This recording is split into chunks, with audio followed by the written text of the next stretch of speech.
నమస్తే. సాగుబడికి స్వాగతం.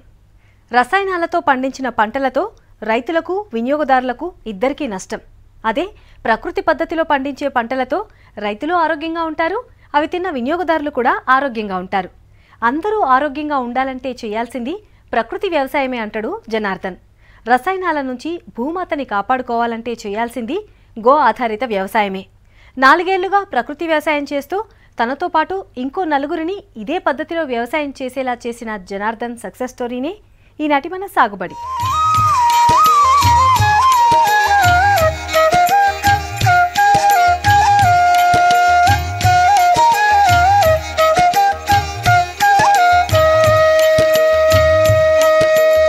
ఆకలి తెలియని వాడికి అన్నం విలువ తెలియదు, వ్యవసాయం తెలియని వాడికి రైతు విలువ తెలియదు. రైతు దేశానికి వెన్నుముక అయినా నేటి సమాజంలో రైతుకు గుర్తింపు లేదు. కానీ రైతును మనం కాపాడుకోవాలి. పంటతో పాటు పాడిని కాపాడుకుంటే రైతు బాగుపడతాడు. అదే ప్రయత్నం చేస్తున్నాడు జనార్దన్. 4 ఏళ్లుగా ప్రకృతి వ్యవసాయం చేస్తూ ప్రకృతి ఒడిలోనే సేద తీరుతున్నాడు జనార్దన్.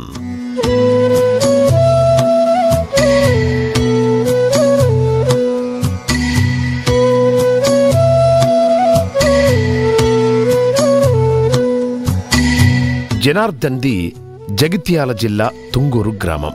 ఆయనకు 13 ఎకరాల పొలం ఉంది.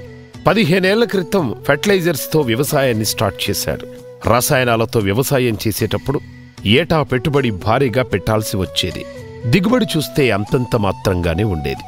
ఇలా కెమికల్స్తో పండించే పంటలు సరిగా పండక, పండినా సరైన ధర లేకపోవడంతో జనార్దన్ వ్యవసాయంలో నష్టాలు చూశాడు.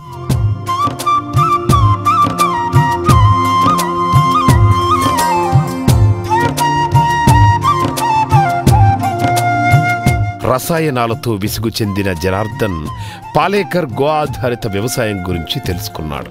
ఆయన చెప్పిన విధంగా వ్యవసాయం చెయ్యాలనుకున్నాడు. మొదట్లో తనకున్న పొలంలో కొద్ది పొలంలో సేంద్రియ పద్ధతిలో వ్యవసాయాన్ని స్టార్ట్ చేశాడు. మిగతా పొలంలో కెమికల్స్తోనే వ్యవసాయం చేశాడు. ప్రకృతి పద్ధతిలో చేసిన వ్యవసాయం మొదటి సంవత్సరం నుండి దిగుబడి తక్కువగా వచ్చింది. కానీ ఈ వ్యవసాయానికి ఖర్చు లేకపోవడంతో పంటంతా ఆదాయం కిందే లెక్క అంటున్నాడు జనార్దన్.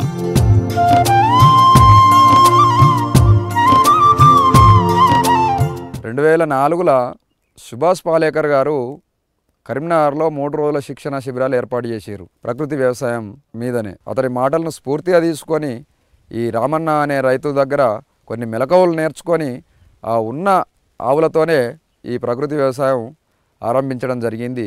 ఆరంభించిన సంవత్సరం ఆదాయము ఒకే రకంగా వచ్చింది ఫెర్టిలైజర్కుని దీనికి. కానీ పెట్టుబడి పరంగా చూస్తే పెట్టుబడి బాగా తక్కువ పెట్టుబడి పెట్టినాం. మళ్ళీ సెకండ్ సంవత్సరం వచ్చేసి మనకు పెట్టుబడిలో 50% తక్కువ పెట్టుబడి, 50% ఎక్కువ ఆదాయం సమకూరింది. జనార్దన్కు 13 ఎకరాల పొలం ఉంది. అందులో ఒకే రకమైన పంటలు కాకుండా అనేక రకాలైన పంటల్ని పండిస్తున్నాడు.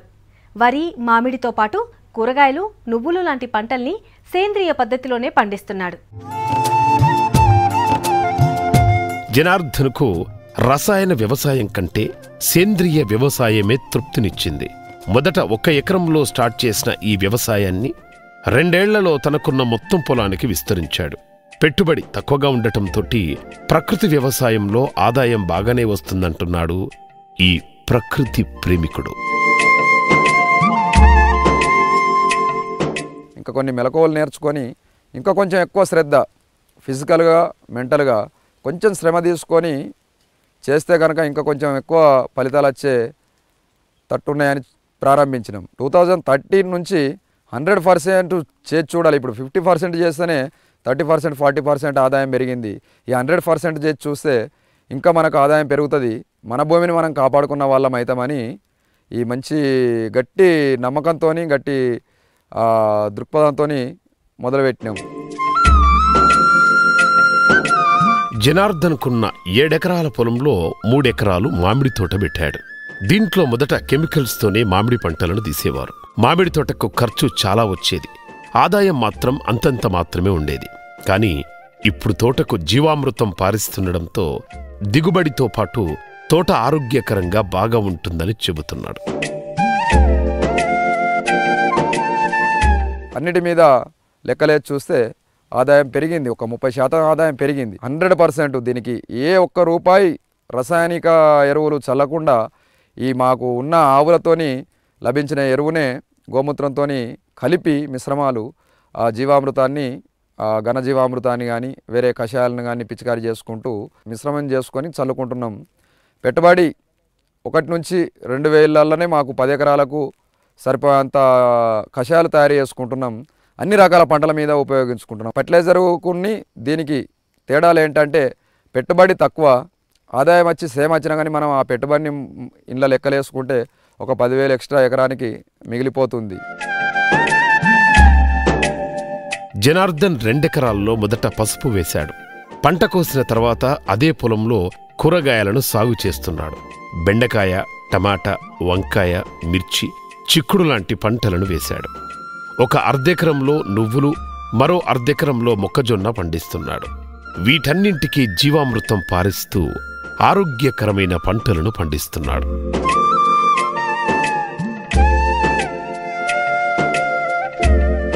వరి, కూరగాయలు, మామిడి, మొక్కజొన్న, కంది, ఇతరతర పప్పు దినుసులు అన్ని రకాల పండించగలుగుతున్నాం. కొత్త కొత్త పద్ధతులను కూడా మేము అవలంబించి ఎక్కడైనా కానీ ఇంకా అనుభవజ్ఞులైన రైతులను కలుసుకొని వేరే రకమైన పంటలు ఎలా పండించాలి, అంతర సాగు ఎట్లా చేయాలి, ఒకే పంట వేస్తే ఎట్లుంటుంది, 4 రకాల పంటలు పండిస్తే ఎట్లుంటుంది, నూనె దినుసులు కానీ పప్పు ధాన్యాలు కానీ ఈ పంటలు కానీ ఈ వరి మొక్కజొన్న సాగు కానీ ఇంకా ఎక్కువ మొత్తంలో విస్తీర్ణం చేసేందుకు మాకున్న 13 ఎకరాలు కాకుండా ఇంకా వేరే 2-3 ఎకరాలు కూడా కౌలుకు తీసుకొని వరి సాగు చేస్తున్నాం. దానికి కూడా సన్న రకానికి మేము ఆశించిన దానికన్నా ఎక్కువ ఆదాయం వస్తుంది. జనార్దన్ పండించిన కూరగాయలను లోకల్ మార్కెట్లో అమ్ముతున్నాడు. అంతేకాదు వినియోగదారులు తన పొలానికే వచ్చి కూరగాయలు, మామిడికాయల్ని కొంటారని చెప్తున్నాడు. గో ఆధారిత వ్యవసాయంలో భూసారం పెరిగే కొద్దీ పంట దిగుబడి కూడా పెరుగుతుంది. అలా 1 సంవత్సరం వేసిన ఎరువు మరో సంవత్సరం కూడా ఉపయోగపడుతుంది. అట్లా చేస్తే రైతులకి దిగుబడి కూడా పెరుగుతుందని చెప్తున్నాడు.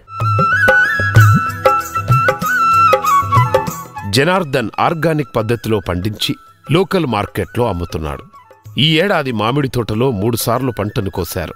4 సంవత్సరాలుగా మామిడి పంటకు జీవామృతం, బ్రహ్మాస్త్రం లాంటి ఎరువులు వాడటంతో ప్రతి సంవత్సరం పంట దిగుబడి పెరుగుతుంది. మొదటి సంవత్సరం కంటే 4వ సంవత్సరానికి దిగుబడి 4 రెట్లు పెరిగిందంటున్నాడు.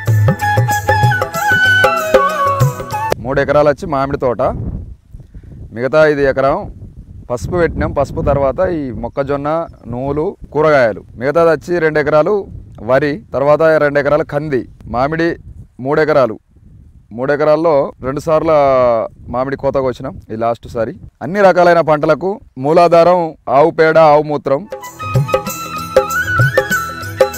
ఆర్గానిక్ పద్ధతిలో పండించిన ఈ కూరగాయలు, మామిడి పండ్లకు మంచి డిమాండ్ ఉంది. ప్రజలు ఈ పంటలను తినడానికి ఎక్కువగా ఆసక్తి చూపిస్తున్నారు. వీటిని సాధారణ కూరగాయల కంటే 2 రూపాయలు ఎక్కువ పెట్టుకుంటున్నారు. దాంతో ఈ పంటలు పండించడానికి ఖర్చు తక్కువ, ఆదాయం ఎక్కువగా ఉంటుందంటున్నాడు.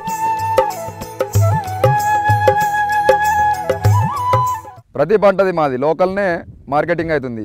వరి, మామిడి కానీ ఈ మొక్కజొన్న కానీ ₹2 ఎక్కువ ఇచ్చి తీసుకుంటారు. కూరగాయలు కానీ, మామిడి పళ్ళు కానీ, ఈ మొక్కజొన్న కానీ ఏ రకమైన పసుపు కూడా మేము లోకల్నే సేల్ చేసుకున్నాం. మామిడి కూడా ఎక్కువ లోకల్నే సేలింగ్ ఉన్నది. పెట్టుబడి తక్కువ ఉన్నది, దాని మీదకి ఆదాయం బాగానే సమకూరుతుంది.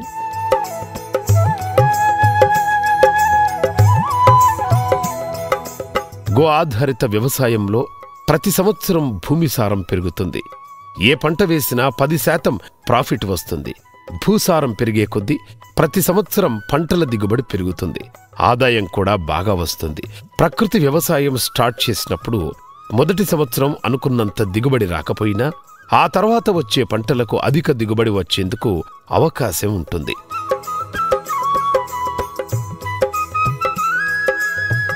అవే మూలాధారం దీనికి. గోదారిత వ్యవసాయం కాబట్టి ఆవు ఉంటే అన్ని రకాల చేసుకోగలుగుతాడు. భూసారం ప్రతి సంవత్సరానికి భూసారం పెరుగుతుంది. ఏ పంట విత్తుకున్నా కానీ మనం 100% వస్తుంది. భూసారం పెరిగే కొద్దీ ప్రతి సంవత్సరం క్రాప్ కూడా బాగా వస్తుంది, ఆదాయం కూడా బాగా వస్తుంది. రెట్టింపు అయింది. ఇప్పుడు ఫస్ట్ సంవత్సరానికి గత 3 సంవత్సరాల నుంచి చేస్తున్నాం కాబట్టి నాలుగో సంవత్సరానికి మంచి దిగుబడి వచ్చింది.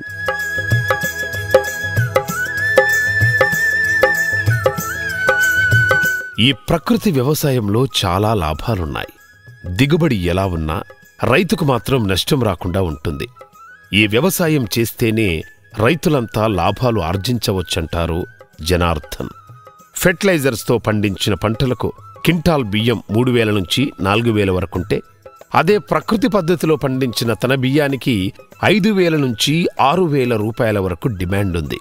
అలాగే కూరగాయల ధర కూడా మార్కెట్లో 30 రూపాయలుంటే తన దగ్గర మాత్రం 40 రూపాయలు పెట్టి కొంటున్నారంటున్నాడు జనార్దన్.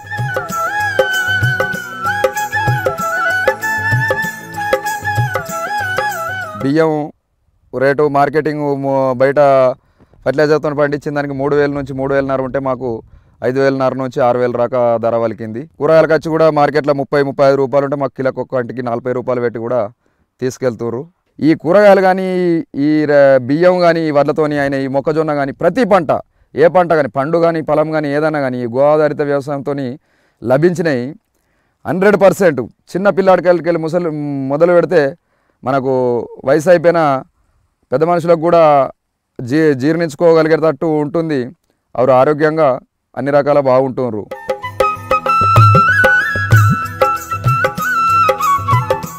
ప్రకృతి వ్యవసాయం చేయాలంటే కావాల్సింది ఆవు వ్యర్థాల్లో ఉండే పోషక విలువలన్నీ భూమాతకు బాగా ఉపయోగపడతాయంటాడు జనార్దన్. భారతీయ సంస్కృతిలో ఆవుకు ఎంత ప్రాధాన్యం ఉందో వ్యవసాయంలో కూడా అంతే ప్రాధాన్యత ఉందంటున్నాడు. మన దేశీయ ఆవుల వ్యర్థాల్లో ఉండే పోషకాలను భూమికి అందిస్తే ఎన్నో రకాల లాభాలున్నాయంటున్నారు. ఆవులతో వచ్చే వ్యర్థాలతో స్వయంగా జీవామృతం తయారు చేసి పొలానికి పారిస్తున్నారు.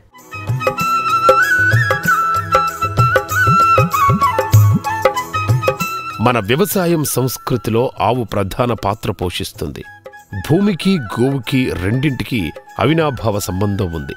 ఆవు పేడలో ఉన్న సూక్ష్మజీవులు, మూత్రంలో ఉండే ఔషధ గుణాలన్నీ మరే జంతువులోనూ లేవు. అందుకే పంటలతో పాటు పాడిని కాపాడుకుంటే రైతులకు ఎక్కువ లాభాలుంటాయి.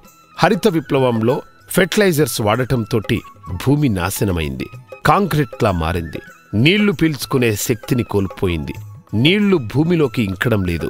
దాంతోటి భూగర్భ జలాలు అడుగంటిపోయాయి.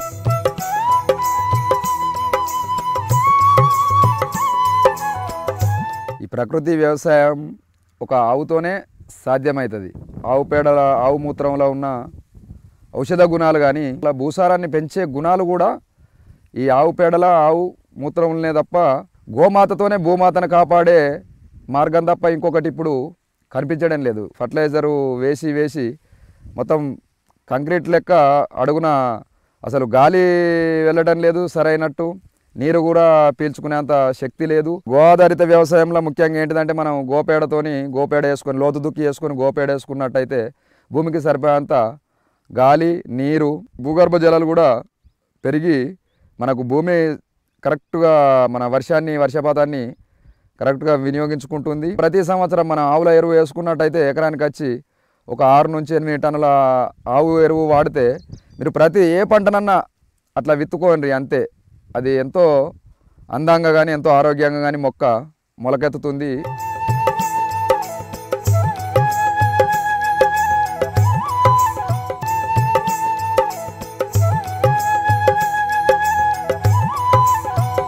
గో ఆధారిత వ్యవసాయంలో భూమి మెత్తగా మారుతుంది. దాంతోటి నీళ్లు భూమిలోకి ఇంకడమే కాదు, భూగర్భ జలాలను కాపాడిన వాళ్లమవుతామంటున్నారు జనార్దన్. ఆవుల ఎరువులతోటి ప్రతి సంవత్సరం భూసారం పెరుగుతుంది. దీంతోటి మొక్క బలంగా ఆరోగ్యవంతంగా పెరుగుతుంది.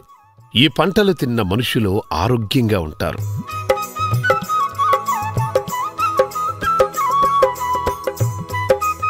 మనం ఫర్టిలైజర్కు దీనికి తేడా ఏంటంటే ఫర్టిలైజర్ వేసడం వల్ల భూమి ఖరాబ్ అవుతుంది.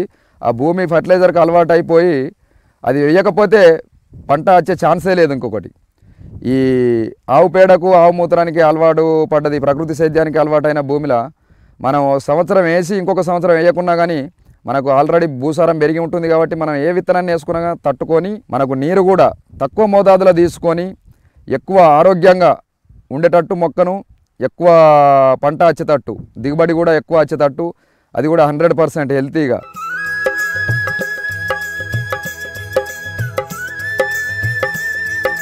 రసాయన వ్యవసాయంలో కెమికల్స్ వాడి భూమి పాడైంది. ఆ భూమి ఫర్టిలైజర్స్కు అలవాటు పడింది. కెమికల్ ఎరువు వేస్తే గాని పంటలు పండని పరిస్థితి వచ్చాయి.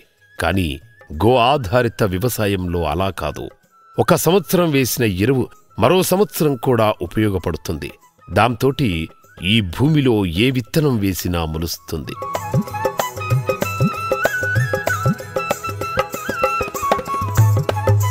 ఆ ఫర్టిలైజర్ కొన్ని ఈ గో ఆధారిత వ్యవసాయానికి పెట్టుబడి చాలా 90% డిఫరెన్స్ ఉంటుంది.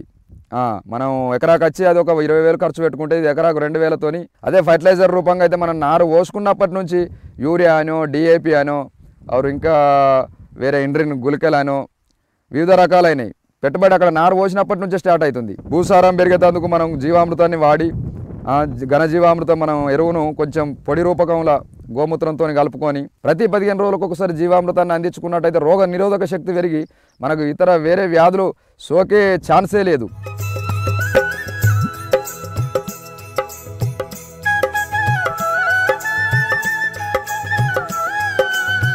పన్నెండేళ్ల క్రితం 3 ఎకరాల్లో 300 మామిడి మొక్కలను నాటాడు జనార్దన్.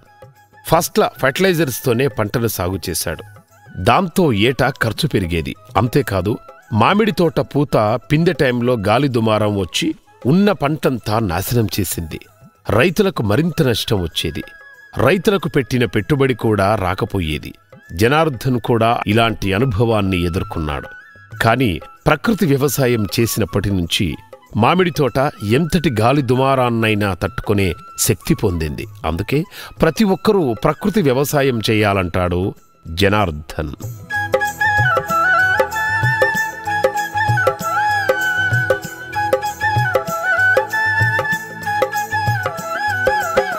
ఈ తోట గత 12 సంవత్సరాల క్రితం పెట్టింది. 3 సంవత్సరాలు నుంచి 5 సంవత్సరాల చెట్లు అయ్యాక మనం ఇలా అంతర్ పంటలు కూడా తీసుకున్నాం. గత 4 సంవత్సరాల నుంచి ప్రకృతి సేద్యం స్టార్ట్ చేసినాం. అంతకుముందు ఒక 2 సంవత్సరాలు ఫర్టిలైజర్తోనే ఇది చేసినాం. అప్పుడు ఆరోగ్యకరంగా లేకున్న చెట్లు గత 4 సంవత్సరాల నుంచి మనం ప్రకృతి సేద్యం చేసినప్పటి నుంచి మంచి పూత రాలడం కానీ మన ఫర్టిలైజర్ చేసే తోటకుని ఈ ప్రకృతి సేద్యం చేసే తోటకు వ్యత్యాసాలు, పిందె రాలడం కానీ ఈ గాలి దుమారాలను అకాల వర్షాలకు తట్టుకొని కాయ కూడా బాగా ఆగుతుంది. కొంచెం వేట్లా వచ్చేసి వేటు కూడా బాగుంటుంది.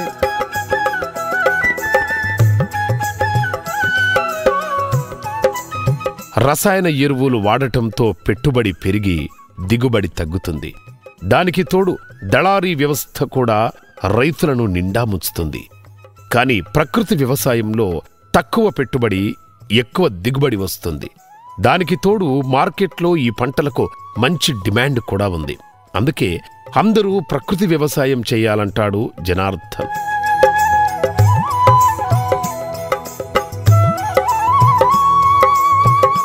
రంగు, వేటు ముఖ్యంగా మార్కెటింగ్ బయట మార్కెటింగ్ చేసేందుకు ఇవి 2 దోహదపడతాయి. ఒకటి వచ్చి కలర్ చూస్తారు, ఒకటి వచ్చి బరువు. ఈ నాణ్యతల ఇవి 2 ముఖ్యంగా గమనించదగ్గ విషయాలు. ఫర్టిలైజర్ వ్యవసాయానికి 1 ఎకరా తోటకొచ్చి 10 నుంచి 16,000 పెట్టుబడి అవుతుంది. మనకు జీవామృతమే ముఖ్య పెట్టుబడి. జీవామృతంకి అయ్యే ఖర్చు కూడా 1 ఎకరాకు 400 లీటర్లు తయారు చేసుకుంటే 2,000 రూపాయలకు ఎక్కువ ఖర్చు కాదు. 10 కాయలు కాస్తే 10 కాయలు మనకు లాస్ట్ రాక ఉంటాయన్న నమ్మక, మళ్ళా 10 కాయలకు కూడా మనకు 20 కాయలకు వచ్చిన రేటు వస్తుంది. ఈ రకంగా మనకు కొంచెం గిట్టుబాటు ధర అవుతుంది. మనకు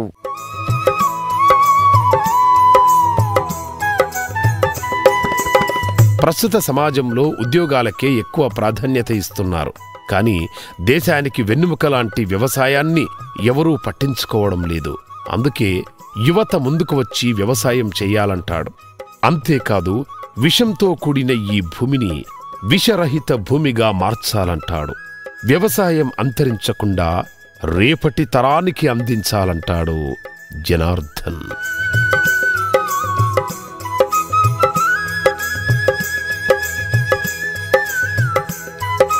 యువత జాబ్స్ అని స్టడీస్ అని లక్షలకు లక్షలు కోట్ల విదేశాల నుంచి విదేశాలకు వెళ్ళి చదువుకొని తల్లిదండ్రులు కష్టపడి చదివిపిస్తే వాళ్ళు మళ్ళీ ఏదో దేశంలో జాబ్ చేసుకుంటా ఇటు కుటుంబానికి దూరంగా అటు దేశానికి దూరంగా ఇండియాలో చదువుకొని వేరే దేశాలలో జాబులు చేసుకుంటా వాళ్ళు డైరెక్ట్గా కానీ ఇండైరెక్ట్గా కానీ కోల్పోతున్నది ఏంటంటే ప్రేమ ఆప్యాయతలు కోల్పోతున్నది. మొదటి నుంచి భారతదేశానికి వ్యవసాయ రంగంతోనే ఆర్థికంగా వ్యవసాయ రంగంతోనే పుంజుకున్నది. వ్యవసాయ రంగం వైపు ఈ యువత మొగ్గు చూపాలంటే గవర్నమెంట్ కానీ లేదా యువత కానీ కొంచెం ఆలోచించి ప్రకృతి వ్యవసాయం చేయాలంటే మెయిన్ ఇంపార్టెంట్ దీనికి పెట్టుబడి ఒక ఆవు. మన అట్లా యువతను వ్యవసాయ రంగం వైపు మళ్లించిన వాళ్ళం అయితే వాళ్ళకి ఇక ఏది చెప్పనవసరం లేదు. ఇటు టెక్నాలజీని యూజ్ చేసుకుంటారు, పురాతన పద్ధతులను కూడా అవలంబించి ఈ గో ఆధారిత వ్యవసాయానికి వెన్నుదన్నుగా ఉండి ఈ గో ఆధారిత వ్యవసాయం ఇంకా పెరిగే అవకాశం ఉన్నది.